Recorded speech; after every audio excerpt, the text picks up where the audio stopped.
안녕하세요. 미디어 커뮤니케이션 18학번 허우령입니다. 여러분들은 하룻밤 사이 아무것도 볼 수 없게 된다면 어떠실 것 같나요? 14살, 저는 아무런 이유도 병명도 모른 채 시각장애인이 됐습니다. 아침에 일어나 눈을 떴을 때 제 눈앞에 보이는 건 짙은 안개가 내려앉은 세상이었어요. 아무리 눈을 비비고 세수를 하고 몇 번이고 눈을 꿈떡여 봤지만 거울 속의 제 모습도 가족들의 얼굴도 코앞에 써진 글씨도 볼 수 없었습니다. 그렇게 중도의 시각장애인이 된 저는 1년의 병원 생활을 했습니다. 그때 전 장애인이라는 꼬리표가 정말 싫었습니다. 중학교 입학을 앞두고 학교에 오지 않는 제게 왜 학교에 오지 않냐는 친구들의 물음에도 그냥 좀 아파서라는 말만 했습니다. 그때까지 제게 장애란 부끄럽고 감춰야 하고 아무것도 할 수 없는 존재라 생각했기 때문입니다. TV 속에서 본 장애인은 언제나 그런 존재였습니다. 불쌍했고 안쓰러웠고 동정을 일으키는 존재. 언젠가 한번 다큐멘터리에 나온 지체장애인을 본 적이 있습니다. 그가 혼자서 할 수 있는 일은 아무것도 없었습니다. 그런 글을 보고 주변 사람들은 눈물을 흘렸고요. 그런 모습 속에서 이젠 제가 장애인이 됐다는 사실은 제 스스로를 움츠려들게 만들었습니다. 그렇게 예전에 밝고 활발했던 모습을 잃은 채 15살, 저는 시각장애 특수학교에 들어가게 됐습니다. 낯선 환경과 사람들 속에서 저는 무엇을 해야 할지 몰랐었어요. 그렇게 정말 조용한 아이로 1년을 보냈습니다. 그땐 하고 싶었던 일도 없었던 것 같아요. 그 좋아하던 그림도 더 이상 그릴 수 없었고 점자를 배우는 일도 정말 어려웠습니다.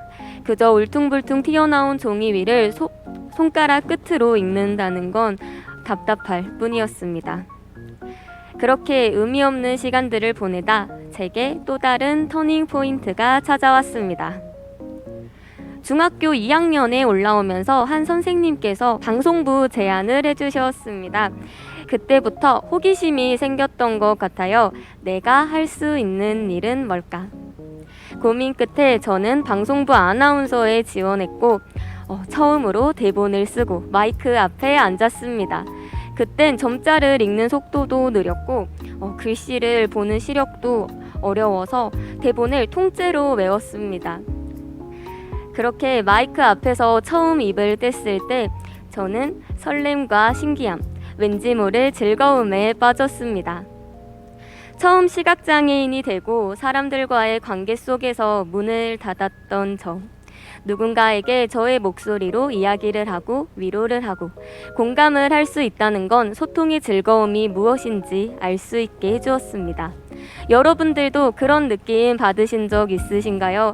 내가 정말 좋아하는 것을 찾았다는 기쁨. 무기력함 속에서 에너지원을 찾았다는 기분이요.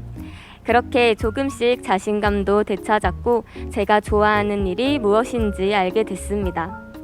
그러면서 지금껏 저를 움츠려들게 했던 건 장애가 아니라 제 스스로의 약해진 마음이었다는 것을 알게 됐습니다. 고등학교 때까지 5년이란 시간을 방송부 아나운서로 활동한 저는 정말 아나운서가 되고 싶다는 생각을 했습니다. 그 꿈을 갖게 되고 읽었던 책 중에 정용실 아나운서의 혼자 공부해서 아나운서 되기란 책이 있습니다. 처음 제게 아나운서의 세계를 알려준 책이었는데요. 이 책에서 제가 가장 좋아하는 부분은 이것입니다. 아나운서란 사람과 사람의 관계 속에서 소통의 다리가 되어주는 존재이다. 내 자신이 빛을 낸다기보다는 사람들과의 소통 속에서 연결이 되는 다리가 되었을 때 비로소 빛난다는 것을 알게 됐습니다. 저 또한 고민이 있어도 털어놓을 것이 없어 혼자 가슴앓이하는 사람들의 목소리에 귀 기울이고 감정을 공유하는 아나운서가 돼야겠다 생각했습니다. 그러면서 장애에 대한 사람들의 잘못된 인식과 편견도 개선하고 싶었죠. 지금까지 미디어에 비춰진 장애인은 아무것도 할 수 없는 존재, 혹은 엄청난 노력으로 장애를 극복한 위대한 존재로 비춰졌습니다. 여러분들의 머릿속에 그려진 장애인의 모습은 어떠신가요? 연민의 대상일 수도 있고 나와는 무관한 존재라 생각할 수도 있습니다. 저 또한 장애인은 그저 슬픈 존재라고 생각했으니까요.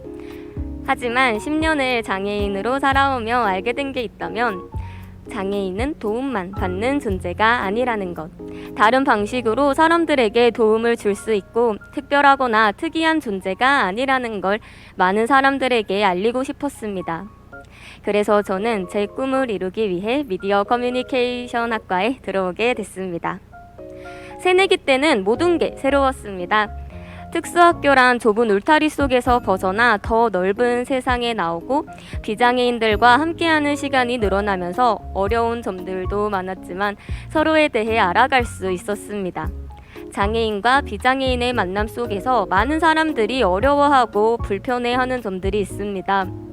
저도 대학에 와서 마냥 즐거운 시간만 보낸 건 아니었습니다. 장애로 인해 부딪히는 것도 많았고 가끔은 보였더라면 더 좋았을 텐데 라는 생각도 들었습니다. 하지만 이 모든 건 서로가 서로에 대해 잘 모르기 때문에 더 이야기해야 된다는 것을 대학 생활을 통해 알게 됐습니다. 그러면서 제게 소통은 더 중요해졌고요.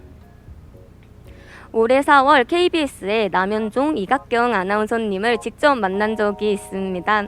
그때 더 큰 의욕과 자극을 받기도 했고 아직 우리 사회에서 장애인커가 좁은 방송 생활을 하고 있다는 것도 알게 됐습니다. 저는 보여주기식 아나운서가 되고 싶지 않습니다.